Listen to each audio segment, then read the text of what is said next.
Hello everyone, welcome back to my channel way to commerce.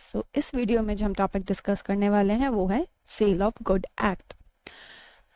Okay, so ये जो act है this came into force on 1st July 1930।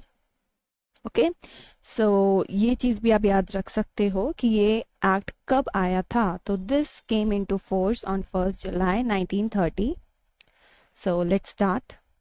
According to Section 4(1) of Sale of Good Act defines a contract of sale of good as a contract whereby the seller transfer or agree to transfer the property in good to the buyer for a price. तो इस definition से we can see some essentials of this act, that is transfer और agree to transfer. मतलब जो seller है या तो exactly जब भी ट्रांसफर कर देगा वो एग्री करेगा to transfer on a future date. ठीक है, द प्रॉपर्टी इन गुड्स मतलब सिर्फ गुड्स की बात हो रही है। कौन से गुड्स? जो मूवेबल गुड्स हैं। ओनली द मूवेबल गुड्स आएंगे हमारे सेल ऑफ गुड्स एक्ट में। To the buyer for a price, तो यहाँ पे प्राइस की बात की गई है। जैसे हमारे कॉन्ट्रैक्ट एक्ट में क्या होता है, प्राइस इज द कंसिडरेशन। तो यहाँ पे कंसिडरेशन जो प्राइस होगा वो सिर्फ और सिर्फ मनी में होगा। ठीक है, मनी के अलावा कुछ भी नहीं हो सकता। नो, नथिंग इन काइंड, और उसके अलावा कुछ भी नहीं, only money. So let's see the some essential characteristics. The first one says two parties. जैसे हमने अभी इसकी डेफिनेशन में देखा था कि the seller will transfer और agree to transfer, है ना। तो किसको ट्रांसफर करेगा? खुद को तो नहीं कर सकता। तो यहाँ पे हमारी दो पार्टीज होनी ही चाहिए और वो दो पार्टीज अलग होनी चाहिए। कोई भी एक individual can not do the sale of good contract अपने आप से। यहाँ पे we need two different parties, one is buyer the other is seller. The next is transfer of property. इधर प्रॉपर्टी का मतलब क्या है? The ownership. ठीक है, मतलब फॉर से अगर मैं किसी किनारा शॉप में गई टू परचेज सम राइस, तो मैंने वहां पे जाके बोला कि अंकल मुझे राइस दे दो 1 kg। तो जैसे ही मैंने उनको पेमेंट करा तो वो जो राइस वो मेरे को देंगे, तो वो क्या हो रहा है? ओनरशिप ट्रांसफर हो रही है। जो पहले उनके शॉप में थे वो उनके राइस थे, अब वो राइस मैंने खरीद लिए हैं। तो this is transfer of ownership. Next is goods. तो कौन से गुड्स? सिर्फ और सिर्फ मूवेबल गुड्स आएंगे इस एक्ट में। कोई भी हमारे immovable goods like the building, land, वो सारी चीजें सेल ऑफ गुड एक्ट में नहीं आती हैं। वो सब आती हैं ट्रांसफर ऑफ प्रॉपर्टी में, वो एक अलग से एक्ट है। ये सिर्फ और सिर्फ गुड्स की बात हो रही है, तो यहाँ पे सिर्फ मूवेबल गुड्स आएंगे। एक्शनेबल क्लेम्स और मनी भी यहाँ पे इंक्लूड नहीं होगा। एक्शनेबल क्लेम्स वो क्लेम्स होते हैं जिनके लिए आप कोर्ट में जा सकते हैं और जिसके लिए आप like you can take action for that. ठीक है ना, जहाँ पे आप कोर्ट में जाके लड़ाई झगड़ाई कर सकते हैं। एग्जाम्पल लेते हैं, जैसे एक हो गए अनसिक्योर डेट्स। ठीक है, तो एक्शनेबल क्लेम्स और मनी नहीं आएगा इसमें, ना ही कोई इमूवेबल प्रॉपर्टी आएगी, ओनली मूवेबल प्रॉपर्टी आएगी। The next is price.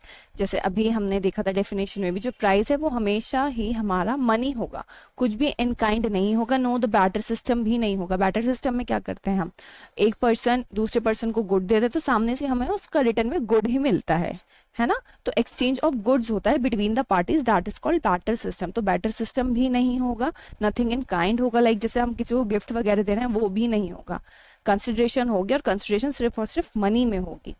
Next it include both sale and agreement to cell.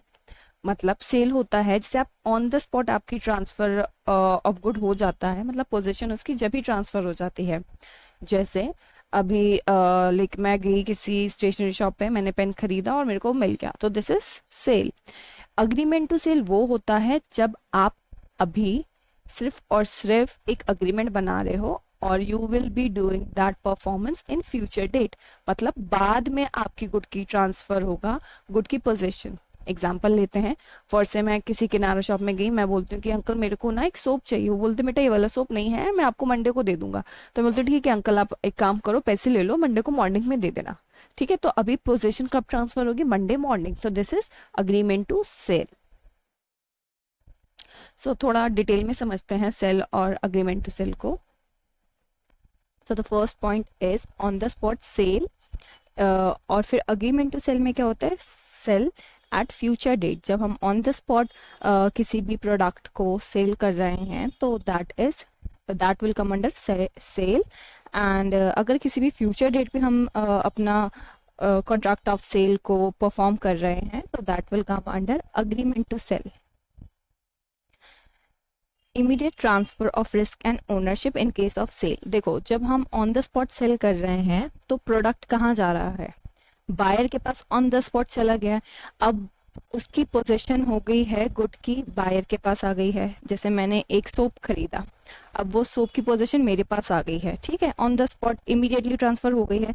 अब उससे जो रिलेटेड रिस्क हैं सारे, वो भी तो मेरे होंगे, क्योंकि अब वो प्रोडक्ट मेरे पास है, उसकी पोजीशन मेरे पास है, अब उसको मैं ही यूज करने वाली हूँ।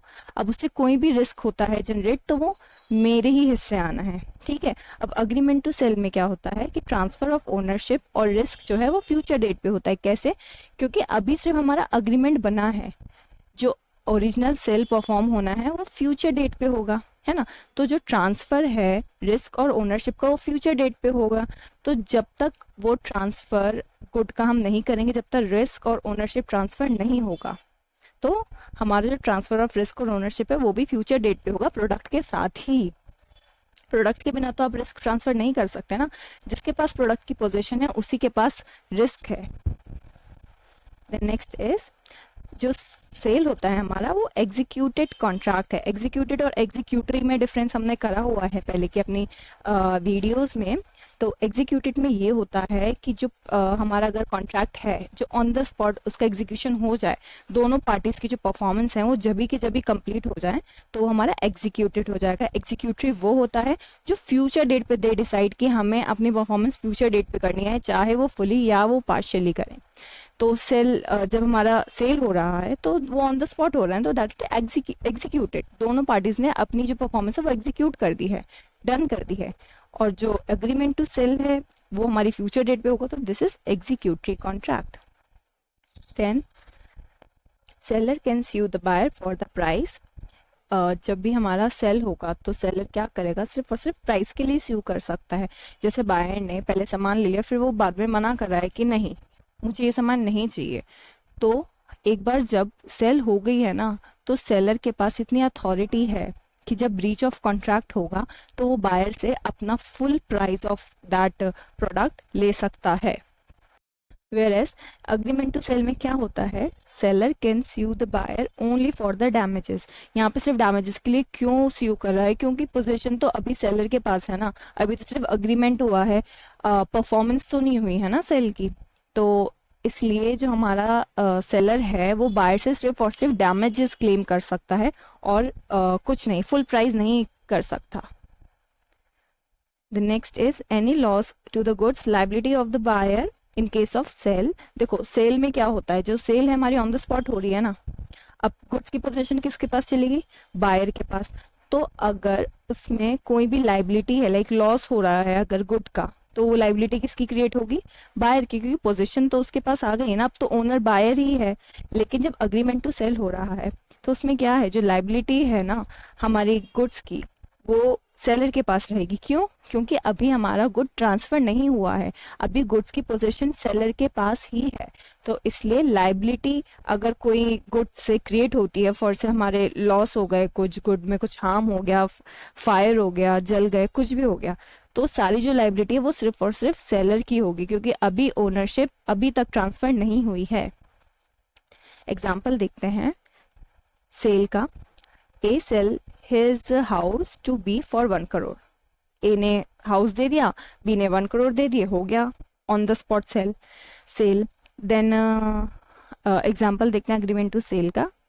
उसमें ये है कि on 1 June 2022 A agrees to sell his house to B for ₹1 crore on 9th June 2023। यहाँ पे अग्रीमेंट हो रहा है 1 जून 2022 को कि नेक्स्ट ईयर 9th जून को हम अपना जो ये अग्रीमेंट है इसका परफॉर्मेंस करेंगे। तो this is agreement to sell कि ये फ्यूचर डेट पे इनकी परफॉर्मेंस होगी, ठीक है। Okay, so that's all from this video, thanks for watching.